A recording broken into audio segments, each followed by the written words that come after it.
Hi there, I'm Cindy Linden, and this is the Cook Along podcast. Today we are cooking something that I have been looking forward to sharing with you because it's an amazing recipe. It's for chocolate chip cookies. Now these are the kind of chocolate chip cookies that are chewy and golden, not crispy, not cakey. They won't rise a lot. They're just going to spread out and get chewy. I have to confess that I am not a chocolate chip cookie fan. I'd much rather, in most circumstances, have an oatmeal cookie, and I'll make that recipe with you later. But these are amazing. These are so good that they have significantly changed my mind about chocolate chip cookies. I kind of inhale these, as probably will you. If you're coming to me from the website, which is thecookalongpodcast.com, you've already seen the list of ingredients and the list of equipment.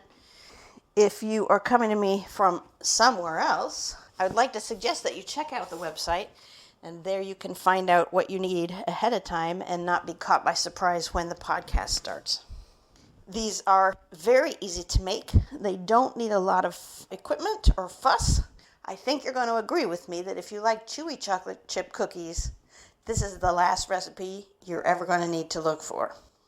So here are the list of ingredients. That is a half cup sugar, 3/4 of a cup brown sugar, packed, 1 teaspoon of salt, a half cup of butter, melted, 1 egg, 1 teaspoon of vanilla extract, 1 1/4 cups of all-purpose flour, a half teaspoon of baking soda, 4 ounces of milk chocolate or semi-sweet chocolate, and those can be chunks or chips, either one, and another 4 ounces of dark chocolate chunks. And I suppose if you don't have those and you've got something else in the house, you could use that. But my recommendation is the milk chocolate chips and the dark chocolate chunks. The only do-ahead is to melt the butter before you start. The only other thing you should know is that these cookies have to chill before you bake them. This is one of the most fun things about this recipe for me. The longer you chill them, the more intense the toffee flavor gets. So it becomes kind of fun to see what happens the longer you leave it in the refrigerator. The other thing is, of course, that because it gets refrigerated and it needs to sit anyway, you can bake a few of these at a time if you want to. Just enough for tonight, and then just enough for tomorrow night. So let's get started. You do not need to preheat your oven yet, because you're going to have to chill the cookie dough anyway. So you'll need a large bowl and a whisk, and we're going to start by putting the sugars in the bowl. That's a half cup of white sugar, and then 3/4 of a cup of packed brown sugar, and I'm using 1/4 of a cup measure, and I'm scooping it 3 times. For those of you who haven't done a lot of baking before, I think this is a great recipe for starting with. You should know that brown sugar is always, or almost always, packed tightly into the cup. I don't think I've ever seen a recipe that said loosely packed. So go ahead and push it down into the cup until it's level with the top. So that's 3/4 cup brown sugar and a half a cup of white sugar. And then we need a teaspoon of salt, and then your half cup of butter, which is 1 stick. And we're going to put that in with the sugars in a big bowl. And then we're going to stir it up with a whisk if you have one.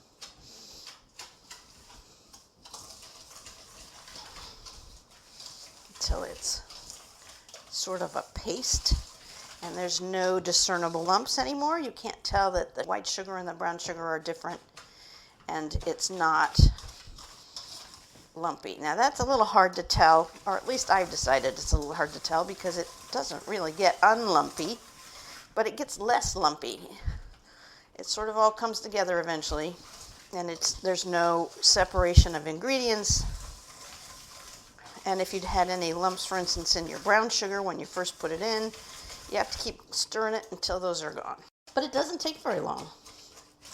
Once everything's come together there, we're going to add an egg. I find it easier to crack them on a flat surface than on the edge of the bowl. I think it makes a cleaner break, oddly enough.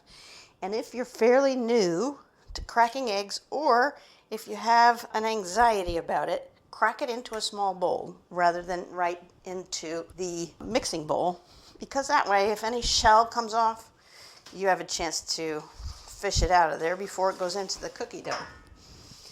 The other thing we're going to add at this point is the vanilla. This is 2 teaspoons of vanilla, but I only tell you that because what I use is something wonderful from a company called Penzeys Spices, which you can find at penzeys.com. They make a double strength pure vanilla extract, and it's magical. You use the same amount of vanilla as the recipe would say, but it doubles the flavor.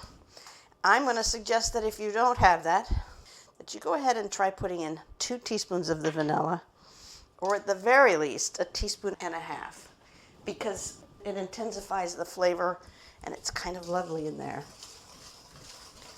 All right, once those are in, we're just going to stir it again,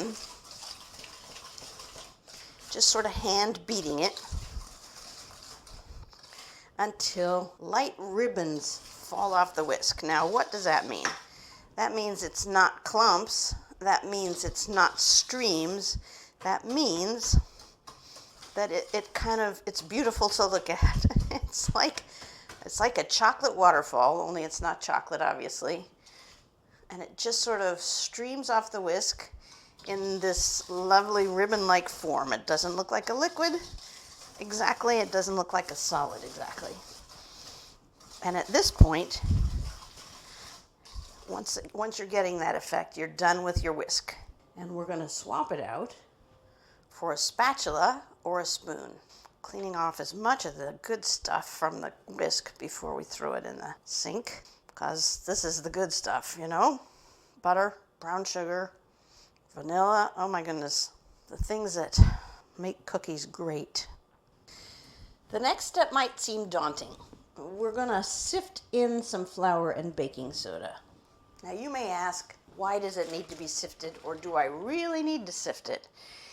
The answer is because if you don't sift it, you might get lumps of flour that are going to be hard to get rid of once they get into this moist environment. And once it's sort of powdery and feathery, it's easier to mix in.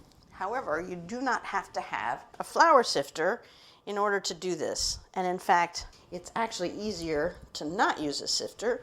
If you have one, go ahead and use it. But if you don't, and what you do have in your house is a fine sieve, just a metal sieve like you would use to rinse berries off or strain a can of beans, anything like that, we're going to use that instead of the sieve. Here's another tip. When you scoop the flour out, unless it specifies it in the recipe that you want to scoop the flour with a measuring cup, you shouldn't do that, because it compacts the flour and it gives you way too much, way more than you need.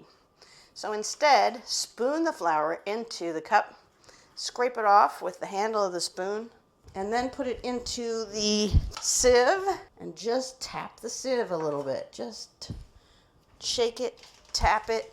It'll sift into a fine powder. And you're using 1.25 cups. See how beautifully that comes out once it's sifted? And this is coming from somebody who never used to sift anything. I hated it. I hated sifting it. The sifter where you squeeze the handle made my hands tired. It seemed to take forever. It wasn't very efficient. Now that I just use a sieve, it's so easy. I don't have to do anything. You just hit the edge of the sifter against your palm or shake it until all the flour is in. There we go.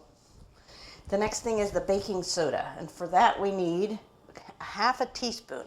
Baking soda, not baking powder, 1/2 teaspoon, and you can just sprinkle that in on top of the rest. Now we're going to stir in the flour and baking soda. We're stirring it into the lovely caramel colored brown sugar butter mixture. Don't stir it a lot. Try to stir it gently with a spoon or spatula to get it all incorporated without mixing it too hard. You do not want to use any kind of stand mixer or any kind of electric equipment, this is to be mixed by hand. Because if you overmix it, the gluten in the dough will get tough and you'll end up with cakey cookies, which is not why you're here. Chewy or bust, that's what I say. Right, once that's mixed in as well as you can, without beating the heck out of it, now we're going to add the last best ingredients, and this is the chocolate chips. I use a scale for this. You could eyeball it. In fact, maybe I can even help here. So here are my chocolate, here's my milk chocolate ones. The bag is 11.5 ounces, so I can't just say half a bag. So I'm measuring out 4 ounces. You know what I'm going to do for you, just in case you don't have a scale at home, is see how much that is. 4 ounces looks to be about 3/4 of a cup is what I would say. Or maybe a little bit more than 3/4 of a cup. And those go in the batter. And now I'm going to add the chocolate chunks.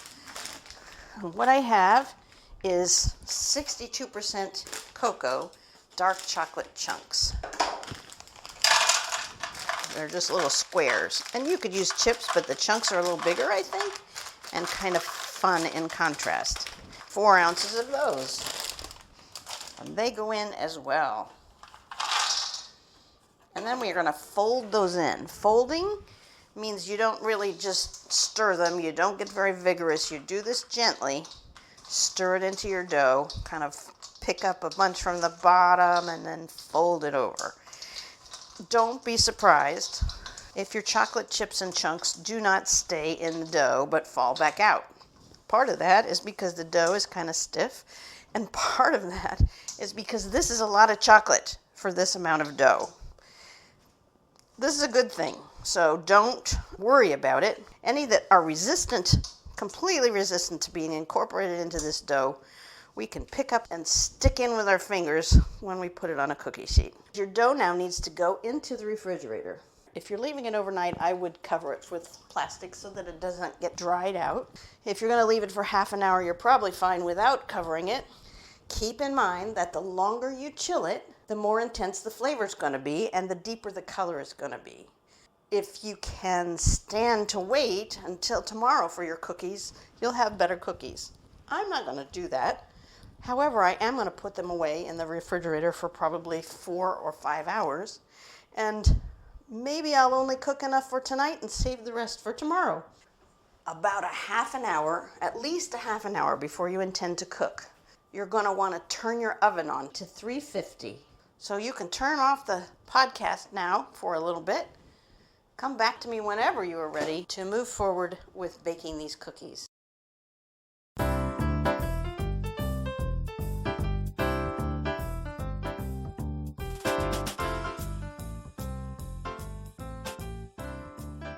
Okay, let's finish these cookies up. Yummy. I hope you've already preheated your oven. It should have had plenty of time to heat so that the center of the oven is actually hot enough to cook what we need to cook. You're going to take your dough out of the refrigerator now. If you want to make really big cookies, you could use an ice cream scoop for this part. If you want normal size cookies, I would just use a tablespoon. For this part, you need a cookie sheet and parchment paper. Parchment paper is a magical stuff that means you don't have to wash the cookie sheet and that the cookies won't stick. I don't want mine huge. I like them smaller because then I can eat more of them. And so I'm going to use a tablespoon, and I'm going to put heaping scoops. Now the dough is hard. Wow, yeah, it's really hard. Heaping scoops of this dough. So it's kind of like a ball that I use the bottom part of the tablespoon for. They need to go on your cookie sheet. If you're using an ice cream scoop, they need to go at least 4 inches apart because these babies are going to spread out quite a lot. If you're using a tablespoon like I am, probably 2 inches apart. Just know they're going to spread. Chances are good, in fact, they're going to spread into each other and you're going to have to separate them before you can get them off the cookie sheet. Don't get them too close to the edge or they're going to spread right off of there. And actually, since you're doing this at the same time I am, you could go away, you could turn off the podcast and come back when you're done. If you have chocolate chips or chocolate chunks that stay in the bottom of the bowl and won't stick in the dough, when you're done putting the cookies on the cookie sheet, just pick them out of the bowl and stick them onto the, stick them into one of the cookies that looks like it doesn't have as many. The more the merrier. And come back to me when your cookies are already on the sheet and I'll tell you what to look for about when to take them out.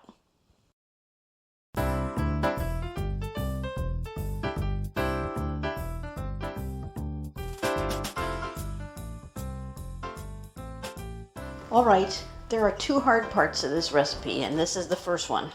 The first one is not quite knowing when to take the cookies out of the oven. The recipe says when they just start to turn brown on the edges. Unfortunately, the cookies are a little brown already, so it's hard to tell when they start to develop a little browning on the edges. You're going to look at them with slightly brown edges and you're going to say, this doesn't look done. And so I'm going to leave it a few more minutes. That would be a mistake. Don't do that. If you're using the ice cream scoop to make these cookies, you're going to want to cook them 12 to 15 minutes. You really just have to watch it. You don't want them to brown all over. They're going to look not done when you take them out, and that's okay. If you're using the tablespoon, like I did, you'll want to start checking them at about 10 minutes. Mine were in for 13. The variables here are what kind of cookie sheet you use, how big your scoops of cookie batter were, and how accurate your oven is or how hot it heats. So I can't give you an exact time. You'll have to figure that out on your own. Once you take them out of the oven, it's probably best to let the cookies sit for a couple of minutes. They're going to come out a little puffy, and then you need to let them just sink. If you try to move them off the cookie sheet too early, they're going to just tear and not stay together. So give them a couple of minutes to cool and then move them to a cooling rack. And now here comes the second tricky part. You need to leave them until they're completely cool. I know, you think I'm crazy because everybody prefers to eat chocolate chip cookies while the chocolate is still melty. In fact, for a long time, until I found this recipe, that was the only way and the only reason I liked chocolate chip cookies. However, I have learned from experience that these really do taste better, much better, if you let them cool. The chocolate is still going to be soft. Don't worry about that part. The cookie, however, has less flavor when it's hot. If you just let it sit and cool, you'll be glad you did. I know you're all going to try it anyway because it's what we do, and then you'll see for yourself. But I'm just telling you at the outset, if you can be patient, it'll be worth it. And that's all I got for you today, but I think it's plenty. I only cooked half of my batch of cookie dough, so I get to have the second half tomorrow. And until those are gone and you're ready to cook something new, happy cooking!